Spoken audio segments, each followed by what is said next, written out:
মাজিদ ফুরকানুল হামিদ থেকে গোটা একটা সূরা পাঠ করেছি বা সূরাটির নাম হলো সূরা আসর।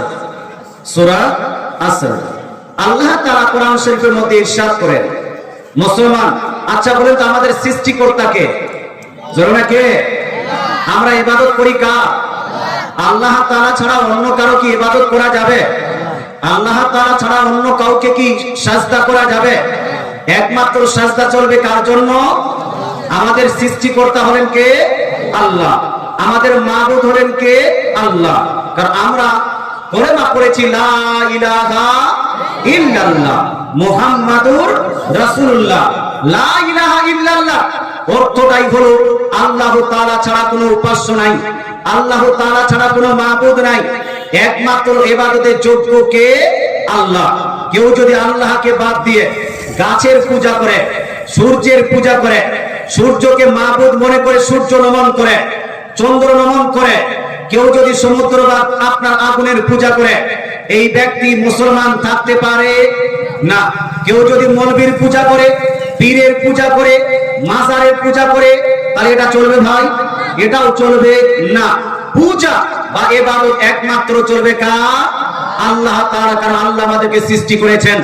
মুসলমান সে আল্লাহ তাআলা পৃথিবীবাসীকে সৃষ্টি করার পরে, দুনিয়াতে প্রেরণ করার পরে, আল্লাহ তাআলা মানব জাতিকে সৃষ্টি করার পরে ইরশাদ করেন সূরা আসর আয়াত নম্বর 1 2 3 মধ্যে আল্লাহ বলছেন ওয়াল আসরি, হে বান্দারা শুনে নাও, জামানার কসম করে বলি, সময়ের কসম করে বলি, সময়ের শপথ, জামানার শপথ।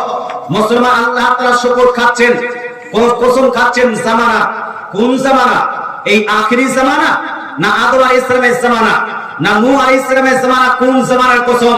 তো মুফাসসিরগণ বলেন এখানে জামানা বলতে মুহাম্মদ সাল্লাল্লাহু আলাইহি ওয়াসাল্লামের জামানাকে বোঝানো হয়েছে। জোরে বলেন সুবহানাল্লাহ। কার জামানা জি? মুহাম্মদ সাল্লাল্লাহু আলাইহি ওয়াসাল্লাম আখিরি নবী, শেষ নবী, দো জাহানের বাদশা, আকাই নামদার, মাদিনী তাজদার, আহমদ মুখতার, জনাবি রাসূলুল্লাহ সাল্লাল্লাহু তাআলা আলাইহি সাল্লামের যুগের শপথ করে আল্লাহ তাআলা বলছেন ইন্নাল ইনসানা লাফি খুসর, নিশ্চয়ই মানুষ আছে বড় বিপদে, মানুষ আছে খুব ক্ষতিগ্রস্ত, মানুষ হলো বড় বিপদের মধ্যে। কে বলছেন? আল্লাহ তাআলা বলছেন আমি মানব দানবকে পৃথিবীতে তো পাঠালাম, কিন্তু এই মানুষ পৃথিবীর মোহে পড়ে, পৃথিবীর মহাব্বতে, পৃথিবীর আপনার ইশকে, পৃথিবীর আপনার ভালোবাসায় এত পাগল হয়ে গেছে যে এই মানুষ পৃথিবীতে গিয়ে চুরি করে, ডাকাতি করে, জেনা করে, ব্যভিচারী করে, সুদ খায়, ঘুষ খায়, জুয়া খেলে, লটারি কাটে, মা বোনদের প্রতি হাত উঠায়, মেয়েদেরকে ছেলেদেরকে শিক্ষা দিতে পারে না। পৃথিবীর মানুষ, আল্লাহ তাআলা বলেন এই পৃথিবীর মানুষরা আছে মহা বিপদে, এরা আছে ক্ষতিগ্রস্ত, এরা আপনার ভালো কাজে নেই। তবে হ্যাঁ, আল্লাহ বলছেন চারটি কাজ কোন ব্যক্তি যদি করে, চারটি কাজ কার মধ্যে যদি পাওয়া যায়, এই ব্যক্তি হবে জান্নাতি। জোরে বলেন সুবহানাল্লাহ। পৃথিবীর যত মানুষ, সমস্ত মানুষ আছে বিপদে। বিপদে মানে হলো জাহান্নামের রাস্তায়, ক্ষতিগ্রস্ত মানে হলো জাহান্নামের দিকে। তবে চারটি কাজ যারা করবে এরা হলো জান্নাতি লাইনের লোক, জান্নাতের পথের পথিক। চারটি কাজ কি কি? আল্লাহ বলছেন ইল্লাল্লাযীনা আমানু, যারা এদের মধ্য থেকে ঈমান আনবে, মানব জাতির মধ্য থেকে যারা আল্লাহর উপর ঈমান আনবে, রাসূলুল্লাহর উপর ঈমান আনবে, এরা জাহান্নাম থেকে বেঁচে যাবে। ঈমান আনা লাগবে। 2 ওয়া আমিলুস সালিহাত, আর ঈমান আনার পরে নেক আমল করবে। কি আমল ভাই? নেক আমল, বদ আমল নয়, গুনাহের কাজ নয়। যারা নেক কাজ করবে, নেকির আমল করবে, নেক আমল করবে। 2টা হলো ওয়া তাওয়াসাউ বিল হক, আর যারা এই মানব জাতির মধ্যে এক অপরকে সত্য কাজে, ভালো কাজে সাহায্য করবে। কি কাজে সাহায্য করবে? সিনেমা দেখতে নয়, আপনার গার্লফ্রেন্ডের সঙ্গে দেখা করবে এই জন্য সাহায্য করবেন, এটার জন্য নয়। মানুষের ওই ডাব চুরি করবে, মাছ চুরি করবে, এই কাজে সাহায্য নয়। আল্লাহ বলছেন যারা এক অপরকে সত্য কাজে, ভালো কাজে সাহায্য করবে। জোরে বলেন সুবহানাল্লাহ। 4 নাম্বার হলো ওয়া তাওয়াসাউ বিস সাবর, আর যারা এক অপরকে সবরের কাজে, ধৈর্য ধারণের কাজে এক অপরকে উৎসাহ প্রদান করবে। কোন ব্যক্তি যদি ধৈর্য হারা হয়ে যায় তাহলে তাকে ধৈর্য ধারণের উৎসাহ প্রদান করবে। চারটি কাজ আপনার জীবনে যদি আপনি বাস্তবায়ন করে নেন, এক, ঈমান যদি নিয়ে আসেন আল্লাহ এবং আল্লাহ রাসূলের উপর, দুই, নেক আমল যদি আপনি করেন, তিন, এক অপরকে যদি ভালো কাজে সাহায্য করেন, চার, এক অপরকে যদি আপনি সবরের কাজে উৎসাহ প্রদান করেন, আপনি হবেন জান্নাতি, নচেত আপনার ঠিকানা হবে জাহান্নামে। জাহান্নাম থেকে বাঁচতে চাইলে এই চারটি কাজ করতেই হবে। কথা বোঝা গেল ভাই? চারটি কাজ। এখন প্রশ্ন হলো, হুজুর এই চারটি কাজ করার আগে চারটি কাজ জানা লাগবে কি লাগবে না ভাই? লাগবে না? না জানলে করবেন কিভাবে আপনি? যদি আপনি ঈমানটাই না চিনেন, যদি আমলটাই না চিনেন, যদি আপনি কি বলছে এক অপরকে সাহায্য, ভালো কাজ কাকে বলা হয় সেটা যদি না জানেন, সবুর কাকে বলা হয় সেটা যদি না জানেন, তাহলে এই চারটি কাজ করা যাবে না। তাই আসলে এক একটা করে ব্যাখ্যা করে দিই। ঈমান, ঈমানটা চিনুন। ঈমানটা কি? ঈমানের প্রসঙ্গে জিবরিল আলাইহিস সালাম একদা মানবের রূপ ধারণ করে, মানুষের রূপ ধারণ করে নবীজির দরবারে উপস্থিত হয়। নবীজিকে আরজ করলেন, ইয়া রাসূলুল্লাহ, মাল ঈমান? What is the definition of iman? What's the ঈমান? ইয়া রাসূলুল্লাহ, ফেরেশতা জিজ্ঞেস করছেন রাসূল করিম সাল্লাল্লাহু আলাইহি ওয়াসাল্লামের কাছে, হুজুর ঈমান কাকে বলা হয়? ঈমান কোন জিনিস? তো আল্লাহ তাআলা রাসূল ঈমানের সংজ্ঞা দিয়েছেন, ঈমানের ডেফিনিশন দিয়েছেন এইভাবে, আন তুমিনা বিল্লাহ ওয়া মালাইকাতিহি ওয়া কুতুবিহি ওয়া রুসুলিহি ওয়াল ইয়াউমিল আখির ওয়াল কাদরি খাইরিহি ওয়া শাররিহি ওয়াল বাসি বাদাল মাউত। ওয়া ফি রিওয়ায়াতিন আখার ক্বালা রাসূলুল্লাহ সাল্লাল্লাহু তাআলা আলাইহি ওয়াসাল্লাম, আন তুমিনা বিল জান্নাতি ওয়ান নারি। দয়াল নবী মায়া নবী ইরশাদ করেন, হাদিসগুলো বুখারী, মুসলিম, তিরমিজি, নাসাঈ, আবু দাউদ, ইবনে মাজাহ, বাইহাকী শরীফ, মুসনাদ আহমদের মধ্যে লিপিবদ্ধ আছে। এইভাবে রাসূলুল্লাহ বলছেন ঈমান হলো আল্লাহ তাআলাকে বিশ্বাস করা। জোরে বলেন সুবহানাল্লাহ। কাকে বিশ্বাস করা? আল্লাহকে। আল্লাহর মতো করে বিশ্বাস করা, যেইভাবে আল্লাহ সেইভাবে আল্লাহ তাআলাকে বিশ্বাস করা। এরপরে ওয়া মালাইকাতিহি, আল্লাহর ফেরেশতাগণকে মানা। আল্লাহ তাআলার ফেরেশতা আছেন অগণিত ফেরেশতা, এটাকে বিশ্বাস করা। কারামান কাতিবিন আছে, এটাকে বিশ্বাস করা। মুনকার নাকির আপনার কবরে আসবে, এটাকে বিশ্বাস করা।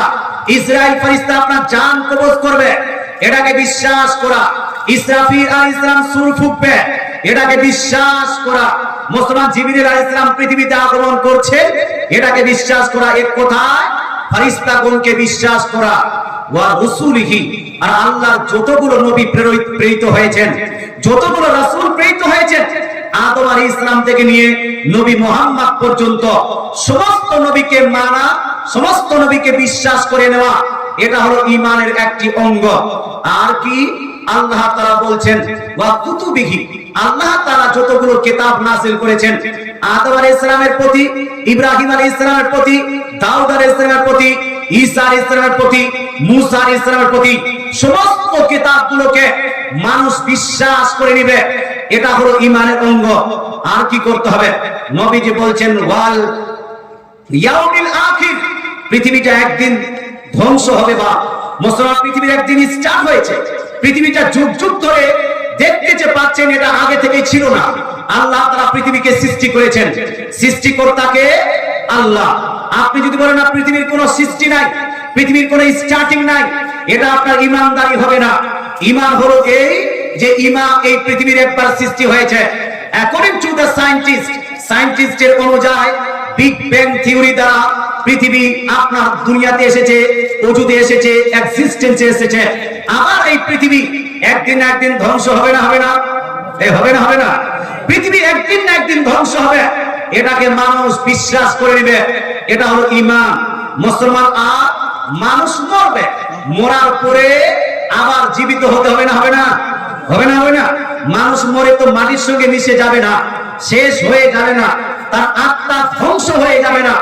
মানুষ মরার পরে মানুষের দেহটা শুধু মাটির সঙ্গে মিশ্রিত হয়, মাটি আপনার শুধু আপনার দেহটা খেয়ে নেয়, কিন্তু আপনার ইন্তেকালের পরে আপনার রূহ, আপনার আত্মা এটা থেকে যায়।